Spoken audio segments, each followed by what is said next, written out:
मिरज शहर पोलिसांच्या गुन्हे प्रकटीकरण शाखेने मोटरसायकली चोरणाऱ्या चोरट्याला अटक केली आहे। हुझैफ सलीम नदाफ वय 27 राहणार जवाहर हायस्कूल मागे शास्त्री चौक मिरज असं अटक केलेल्या तरुणाचं नाव आहे।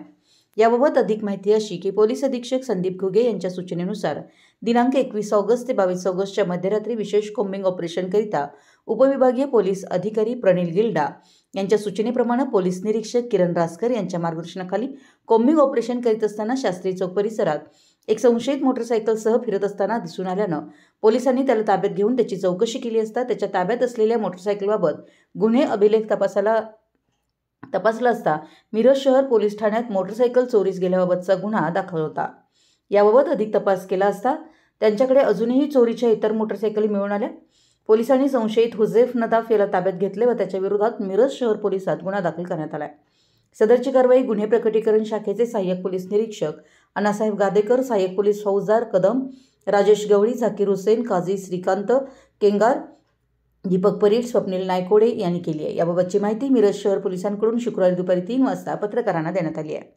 मराठी एस न्यूजसाठी मिरजहून इम्रान मुल्ला। नमस्कार, मी दत्तात्रय पुजारी, सहाय्यक पोलीस निरीक्षक मिरज शहर पोलीस स्टेशन।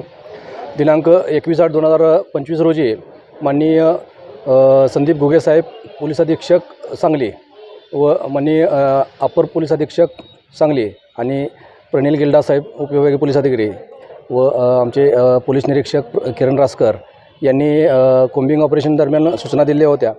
त्याप्रमाणे आमचे मिरज शहर पोलीस स्टेशनचे DB पथक अण्णासाहेब गादेकर व त्यांचे पथक हे पेट्रोलिंग करत असताना शास्त्री चौक या ठिकाणी एक इसम संशयितरित्या फिरत असताना मिळून आला।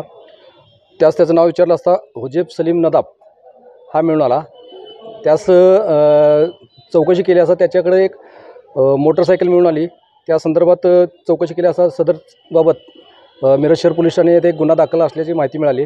तो रेकॉर्डवर गुन्हेगार असल्याची माहिती मिळाली। त्यानंतर त्याच्याकडे आणखी 2 हिरो होंडा मोटरसायकल मिळालेले आहेत। सदरचा तपास पोलीस हेड कॉन्स्टेबल काजी करत आहेत।